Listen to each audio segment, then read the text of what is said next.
Me hizo acordar la pastora. ¿Te acuerdas ese corito? ¿Te acuerdas ese corito? Más feo que yo.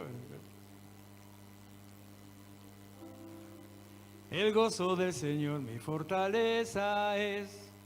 Qué interesante que el contexto de ese pasaje, de ese versículo, en Nehemías 8, está dado en medio de una angustia. Por una situación que podríamos decir, tranquilamente podríamos decir, con una gran diferencia en tiempo, pero podríamos decir que el Israel, que ya ni era Israel, pero el Israel de esa época, había pasado situaciones similares a las nuestras. Un poquito más que 9 meses, estuvieron prácticamente unos cuantos años. En total 72 años, no recuerdo exactamente ahora, de estar alejados de la casa de Dios, alejados del templo del Señor, alejados de la adoración porque se les había prohibido. No podían presentar sacrificio y para ellos lo que para hoy sería para nosotros pasar al altar, levantar nuestras manos, adorarlo a Él. En la época bíblica, en la época del Antiguo Testamento, era presentar un sacrificio, llevar un animal y ese animal matarlo delante del altar de Dios. Estaba entregando su vida, estaba entregando algo valioso en sacrificio. Por eso dice Romanos que nosotros debemos ser sacrificios vivos, quebrando nuestra humanidad para presentarnos delante de Dios. Y este pueblo que durante tantos años, tal es así que los mayores ya estaban al punto de morir o habían fallecido y los menores no conocían los orígenes, se habían alejado totalmente de los principios espirituales, de la palabra de Dios. Muchos ya ni conocían la palabra de Dios. Y tras el mandato que recibe Nehemías con el acomodo que Dios le consiguió con el rey y luego Esdras en el medio también, que empiezan a reconstruir la ciudad, las murallas y después a reconstruir el templo. Cuando ya habían reconstruido las murallas de la ciudad, dice Nehemías que el sacerdote Esdras se acerca y busca y aparece en medio de ellos con el libro de la ley, o sea, con la Biblia.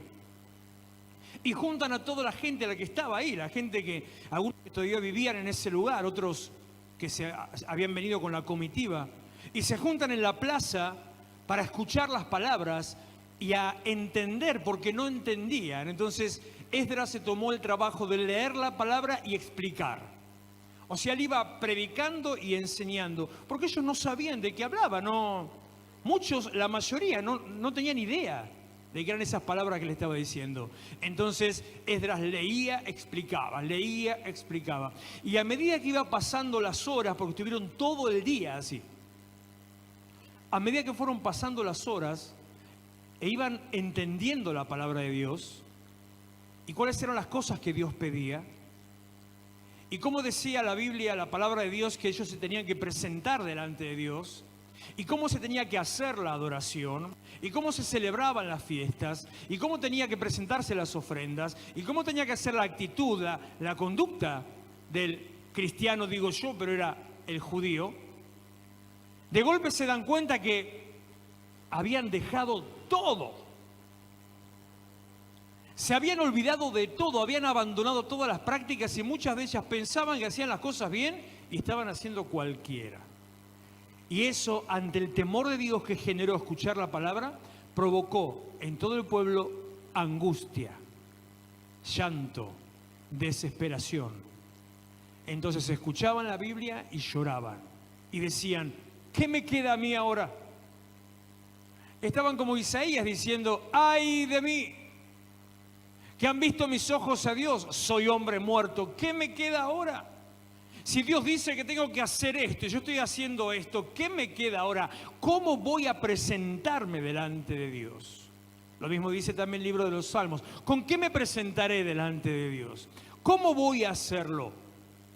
Dios me va a rechazar inmediatamente, Dios no me va a aceptar porque mi vida está totalmente lejos del plan de Dios, de lo que Dios busca en mí, de lo que Dios me manda a hacer.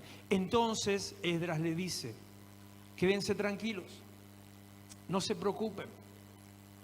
El gozo del Señor es su fortaleza. Y recibiendo la palabra de Dios, empieza a llegar a su corazón, empieza a generarse una transformación.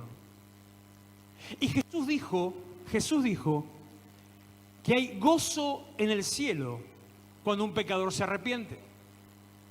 Cuando cualquiera que se desvió del camino del Señor vuelve al camino de Dios, que hay gozo en el cielo, que los ángeles hacen fiesta, que Dios se goza. Y cuando Dios se goza, porque alguien se arrepintió de su conducta, porque reconoció su falta, entonces ante eso se está arrepintiendo, Dios se goza, empieza a fluir del cielo su gozo. Y toda tu angustia se convierte en gozo. Él es el que cambia nuestro lamento en danza, dice el salmista David. Pero para eso es fundamental que estés en el lugar donde Dios empieza a enviar. Por eso, como decía la pastora, no importa tu condición. Es más, le agrego, mire, la Biblia dice que Dios conoce tu condición. Dice, Él conoce nuestra condición, Él sabe. Dice que somos polvo, o sea, sabe que cualquiera. No importa mi condición, importa mi posición. ¿A qué se refiere? Que te pares delante del Señor, que te sientes como ese pueblo en la plaza, mientras el sacerdote Esdras, subido a una tarima, leía la palabra, que te sientes a escuchar y eso empiece a generar en vos el gozo de salvación. Pasamos 8 meses y medio en la misma situación. Muchas situaciones se han generado, muchos corazones se han enfriado, muchas cabezas, muchas mentes se han ido para otro lado. Era totalmente esperado. Y tal vez hoy, el mismo que te abrió el camino para que te alejes, es el mismo que te dice, no vuelvas, no sos digno. No te lo mereces, Dios no te va a aceptar. Pero una vez más, Esdras sigue diciendo, porque lo estamos leyendo. Entonces cada vez que lo leo, lo vuelvo a repetir, se vuelve a proclamar, se sigue escuchando. Esdras sigue diciendo, el gozo del Señor es tu fortaleza. No pongas tus ojos en tu condición, pone tus ojos en tu posición, acércate a Dios. Acérquense, como dije parafraseando antes, confiadamente al trono de la gracia, en el cual hallar gracia y misericordia para el oportuno socorro.